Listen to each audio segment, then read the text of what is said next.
21 अप्रैल 1526 दिल्ली से तकरीबन 90 किलोमीटर दूर स्थित हरियाणा का पानीपत जिला, यही वह जगह है जहां पर भारत के भविष्य की एक नई तस्वीर छपी।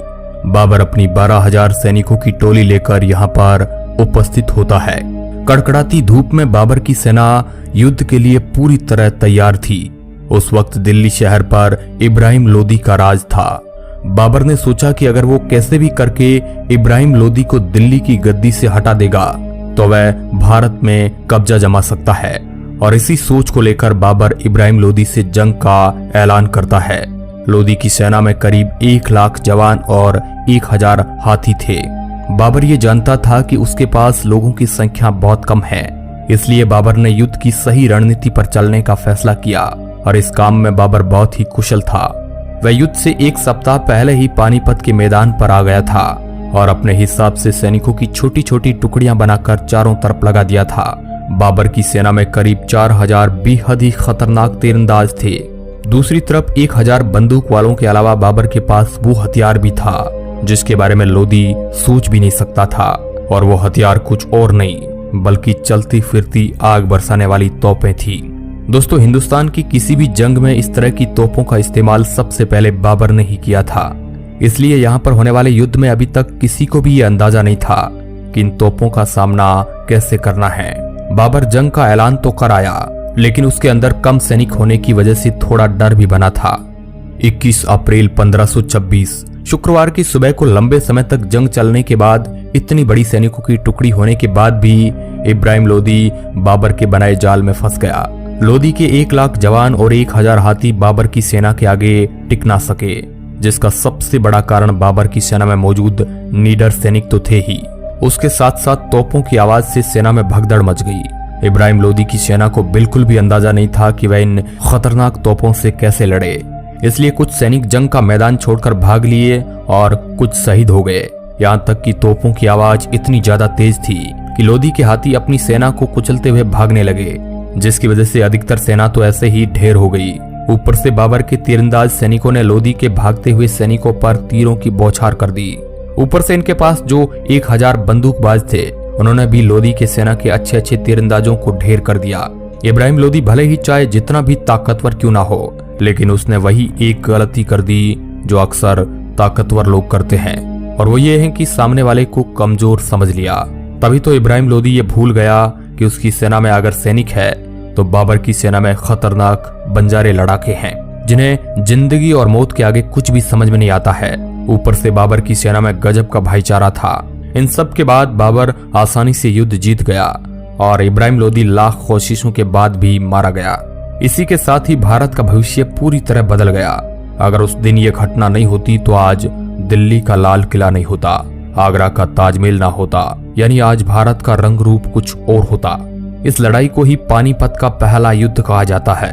इस युद्ध में बाबर की जीत के बाद भारत में मुगलों की एंट्री हो चुकी थी, क्योंकि दिल्ली की राजगद्दी पर बैठते ही बाबर ने मुगल सल्तनत का परचम लहरा दिया था। अब आप चाहे जो भी कहे, लेकिन एक बात तो कहनी पड़ेगी कि 12,000 सैनिकों से 1 लाख सैनिकों को ढेर करना कोई छोटी बात नहीं है, लेकिन बाबर ने यह कर दिखाया। इसी वजह से इन्हें एक कुशल लड़ाके के तौर पर जाना जाता है। पर क्या आप जानते हैं कि बाबर एक उच्च कोटि का लेखक भी था? दोस्तों, हमारे भारत में हजारों सालों पहले से ही कई सारे साम्राज्य आए और गए, लेकिन एक ऐसा साम्राज्य था जिसने भारत में आकर अपनी एक अलग ही छाप छोड़ दी। जैसे कि हम सभी जानते हैं कि भारत में मुगल साम्राज्य की शुरुआत करने वाला पहला मुगल बादशाह बाबर था। बाबर उज्बेकिस्तान से भारत आया था। आपको बता दें कि बाबर एक पैदाइशी योद्धा था। वह अपनी पिता की ओर से तैमूर लंग का 5वां वंशज था और अपनी मां की ओर से चंगेज खान का 14वां वंशज था। जब बाबर मात्र 12 साल का था तब उसे विरासत में फरगना शहर मिला। वह वहां का बादशाह बना, पर बाबर के सपने किसी एक शहर का बादशाह बने रहने के नहीं थे, इसलिए 14 साल की उम्र में उज्बेकिस्तान की शहर समरकंद को जीतकर बाबर ने अपने राज्य का विस्तार किया। साल 1505 तक बाबर कई सारी जंग लड़ चुका था और अपने राज्य का अच्छा खासा विस्तार कर चुका था, लेकिन अब उसकी नजर भारत पर थी। अगले 20 सालों तक बाबर अपने मुगल साथियों के साथ भारतीय उपमहाद्वीप पर कब्जा जमाने की कोशिश करता रहा, लेकिन कामयाब नहीं हो पाया और सन 1526 में बाबर की नजर भारत के सबसे अमीर और शक्तिशाली शहर दिल्ली पर गई और बाबर ने यह सोच लिया कि अगर भारत पर राज करना है तो दिल्ली को जीतना ही होगा और पानीपत की लड़ाई से उसने दिल्ली पर अपना कब्जा जमा लिया। अब बाबर ने तो दिल्ली सल्तनत का विस्तार करने में कोई कसर नहीं छोड़ी, लेकिन इसके बाद इनका छोटा बेटा हुमायूं बादशाह बना। हुमायूं 29 दिसंबर 1530 ईस्वी में 23 साल की उम्र में सिंहासन पर बैठा और उसका राज्य अभिषेक आगरा में हुआ।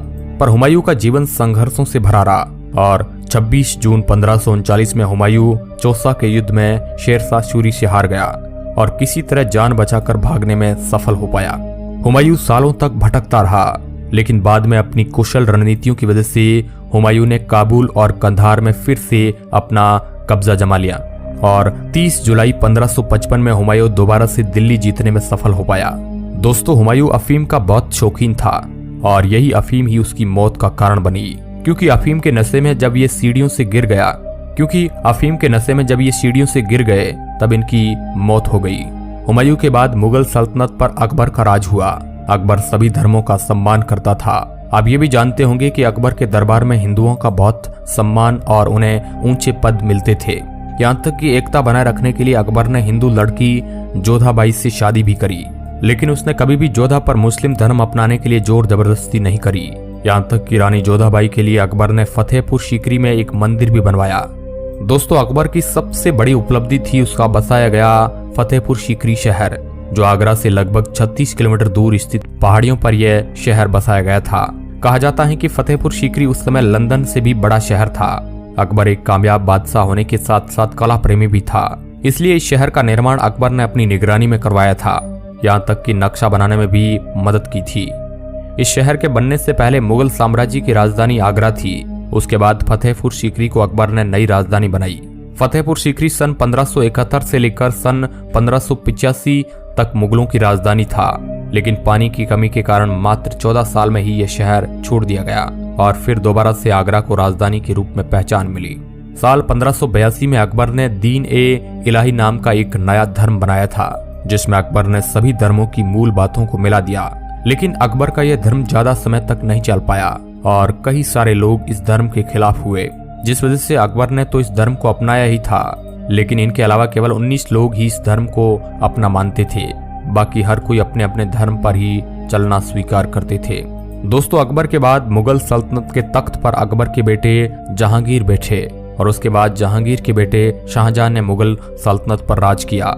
अब आप तो ये जानते ही हैं कि शाहजहां के राज में भारतवर्ष में कितनी सारी नायाब चीजों का निर्माण हुआ, जिसमें सबसे अनोखी चीज और कुछ नहीं बल्कि हमारे भारत का ताजमहल है, जिसे दुनिया के 7 अजूबों में से एक माना जाता है। और इसकी खूबसूरती इतनी ज्यादा बेहतरीन है कि इसे देखने के लिए हर साल सैलानी भारत में आगरा में जाते हैं और सफेद संगमरमर के पत्थरों से बने ताजमहल की खूबसूरती को निहारते हैं। और अंत में सबसे कट्टर और खतरनाक औरंगजेब आए। औरंगजेब अपनी इस्लामिक नियमों का कठोरता से पालन करते थे। यही कारण है कि औरंगजेब कभी शराब नहीं पीता था। पर इसका यह मतलब नहीं है कि औरंगजेब अच्छा था, क्योंकि उसे इतिहास का सबसे क्रूर मुगल बादशाह माना जाता है। सबसे बड़ी जीत तो मुगल सल्तनत के तख्त पर बैठने के लिए औरंगजेब ने अपने 3 सगे भाइयों को मौत के घाट उतार दिया और अपने माता पिता को बंदी बना दिया। यहाँ तक कि जो लोग मुस्लिम नहीं थे उन पर लगाए जाने वाले जजिया कर को अकबर ने बंद तो कर दिया, लेकिन औरंगजेब ने अपने शासन में उसे फिर से लागू कर दिया। दोस्तों, उस समय के कवियों और लेखकों ने भी औरंगजेब के अत्याचारों का जिक्र किया। अब इन सब चीजों से तो साफ पता चलता है कि औरंगजेब कितना ज्यादा अत्याचारी शासक था। लेकिन औरंगजेब की कई सारी चीजें इंसान को असमझ में भी डालती है, और हम ऐसा इसलिए कह रहे हैं क्योंकि औरंगजेब अपने मुगल साम्राज्य का विस्तार तो करना चाहता ही था, उसके साथ साथ वो दूसरे धर्मों के लोगों को दबाकर भी रखना चाहता था। लेकिन जब बात ऐसो आराम भरी जिंदगी की आती है तो औरंगजेब मुगल सल्तनत के खजाने को अपने खुद के खर्चे के लिए ज्यादा इस्तेमाल नहीं करता। यही सब बातें थी जो औरंगजेब को बाकियों से बहुत अलग बनाती थी, जिससे ये चीज तो साफ पता चल रही थी कि औरंगजेब के अंदर बाबर की छाप थी और वह पूरे भारत को डरा कर रखना चाहता था, ताकि आने वाले समय तक कोई भी मुगल सल्तनत को हरा ना सके। पर औरंगजेब के अत्याचारों के बाद भी लोग डरे नहीं, और यही कारण है कि औरंगजेब मुगल सल्तनत का आखिरी बड़ा बादशाह था। हालांकि इनके बच्चे वगैरह ने राज तो किया, लेकिन वह उस तरह का नाम नहीं कमा पाए जो बाबर से लेकर औरंगजेब तक ने कमाया था।